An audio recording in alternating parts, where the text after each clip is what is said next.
resonance frequencies. Everything vibrates. A rediscovery of the kind of technologies that were used by a lost civilization. And if you have a completely different path of technology. Yeah. Buried or suppressed. Technologies that are not the same as ours. Yes.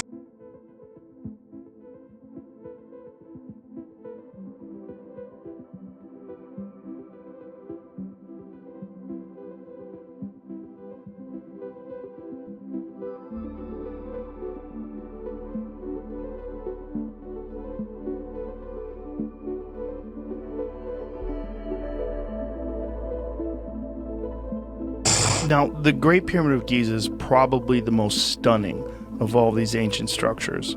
How do you think they did that? I don't know how they did it. All I know is they did it. I don't think anybody knows how they did it, how they lifted those stones, how they brought them up to that level. I think we're looking, again, at a lost technology. And it was this ancient apocalypse 12,800 years ago that wiped that from the human memory banks almost completely, not entirely completely because there were survivors. Sea level rise, it creates a powerful high energy zone. Anything that was existing on those flooded coastlines has just been pounded to hell. I mean, talk about it, Randall. Well, yeah, I mean, it's going to be a lot more energetic than now. I mean, imagine your sea level rising at 3 or 4 times at least faster than we've seen rise in the last century. And within there, juxtaposed are these episodes of very rapid sea level rise. So anything that's there, short of large megalithic blocks, is going to be utterly obliterated by the time the process is through.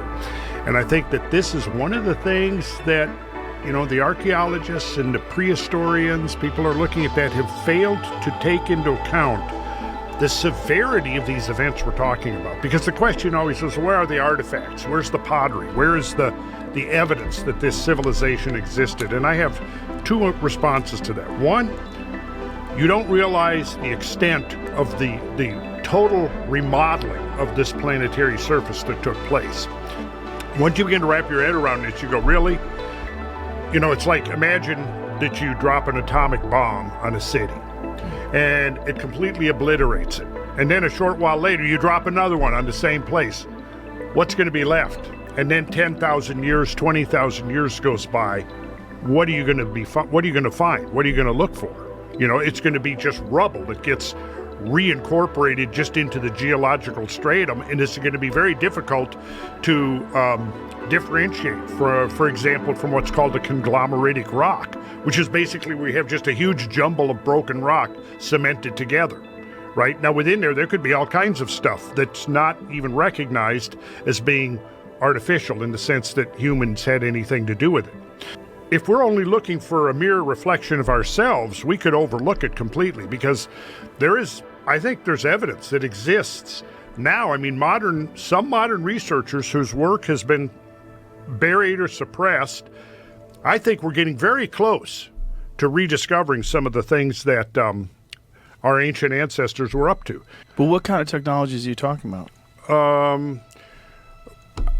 Well, I shouldn't really get into that. Get into it. Get into it, Randall. We got to get into it. Okay. There are people who've been working on these things for decades now, basically in secret.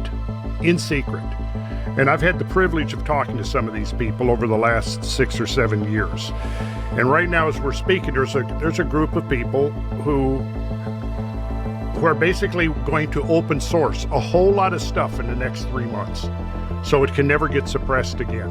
And that's why I'd like to come back and talk in more detail. Well, I'd love to have you come back and talk about it, but we got to talk about it a little bit now. There's a laboratory right now in the Maldives that's been building prototypes using these technological principles, which are based on implosion rather than explosion. And the inspiration for this... Tesla's ideas are part of it, I think you mentioned. Tesla's ideas are very much a part of it. So is, I don't know if you ever, Victor Schauberger, who did the work with water and discovered, look at, Jamie, could you look up Victor? Oh, I have the cable now, don't I? I think the key thing is we're looking at technologies that are not the same as ours. Yes. And that's partly that's why archaeologists can't see them, because they're looking for us in the past, and they're not open to the possibility that there are whole other kinds of technology that could be used. Right. I always go back to the ancient Egyptian traditions that speak of priests chanting as these huge blocks were lifted into the air. Were they using some kind of sound effect, some kind of use of sound that was able to manipulate matter? We know that sound can manipulate matter, as a matter of fact, but they're lifting these blocks. Again and again it appears in ancient Egyptian traditions. The notion that we could lift huge blocks with sound seems absurd to archaeologists, and yet it's there in the traditions of the Egyptologists. And what Randall's talking about now is people who are working on a whole alternative path of technology, a rediscovery of the kind of technologies that were used by a lost civilization. We have this very limited idea of technology based on what we've experienced. Yeah. But if you had anatomically similar human beings that lived for thousands and thousands of years. Stuff just keeps on getting older. If you think about the amount of progress that we've achieved as modern humans just in the last few hundred years, if you go back 400 years to now, it's a stunning amount of achievement. Absolutely stunning. And if you have a completely different path of technology, one that's not utilizing internal combustion engines and cranes and the like that we experience leverage, today. mechanical advantage, everything that our tech is based around. Something that's insanely advanced. And that may begin to explain these otherwise inexplicable monuments that have survived. This is the work of Nikola Tesla. And he was, again, this is way too much for us to get in today. That's why we need to devote a whole session to talking about this. Okay. But this was the inspiration. You know, his work was suppressed. A lot of his patents were taken, sealed up by the U.S. government. This is some of the stuff that's now being developed using his ideas plus some of the others. This is the man I've been talking to for the last 7 years. Malcolm Bendall? Yes. And again, I don't want to get into it today, but here's an example of what they're doing. This is a generator that has no moving parts. It's all based on geometry, pure geometry.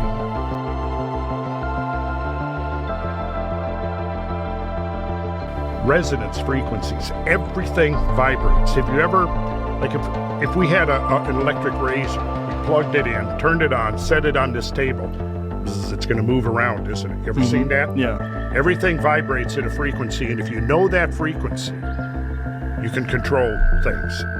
And I think that's the basic idea of what we're looking at here. And it's all based upon the ancient numbers.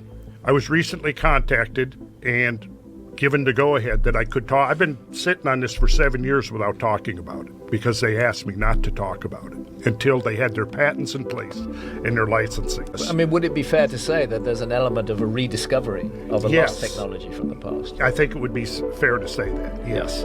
Through this technology, they're able to move stones or cut stones or all the above? All the above. Well, this is the model, and this is diagramming all the frequencies of the elements and what their vibrational frequencies are and the numbers that measure those frequencies. And they're all the numbers we get from looking at these ancient traditions that recur over and over and over again, that I've been talking about in my sacred geometry classes for decades without knowing what the final result was going to be. This inventor who's working with this small group contacted me, and this is what he told me. He said, you built the foundation. He said, you laid the foundation with your work on ancient geometry, and I built a house on top of it. That's what he said. Nice. So for 7 years, he's been supplying me with all the information. I have copies of all the patents. I have videos of the testing of the prototypes. And Mazda, the car manufacturer in Japan, is getting ready to do a $25 million testing of some of these prototypes that they believe they can retrofit internal combustion engines with. And there's over 100, they've developed over 100 patents on some of this stuff. And it's amazing. And what would be the fuel? Plasmoids. Plasmoids, as it says here, are donut or toroidal-shaped clusters of net protons or net electrons that once captured and placed into a toroidal orbit are capable of absorbing, storing, and releasing enormous amounts of energy within their self-generated and structured electromagnetic containment field. Plasmoids, in effect, function as an atomic battery that can be self-charging due to its ability to convert matter to available clean energy. But today, at least what's promising is that there is some, at least, research or understanding. and it's actually quite mature at this point. And in order to avoid the kinds of fate that befell Tesla and Reich, Robert Oppenheimer, Victor Schauberger, and so many others that were working in these fields, all kind of converging on this same insight. It's been conducted in secret. The laboratory that they've been developing this is in the Maldives, so that it's been immune from government interference. I think it's about ready to go the next. Now, what is the motivation of the suppressing of this information? There are huge corporations that have very large investments in a particular path of technology, which is ours. Right. And for somebody to come up with a whole new path of technology, it's very threatening to them. And much better from their point of view to suppress it, or if they can't suppress it, to kind of buy it and hide it, and keep things on the track that they're on now.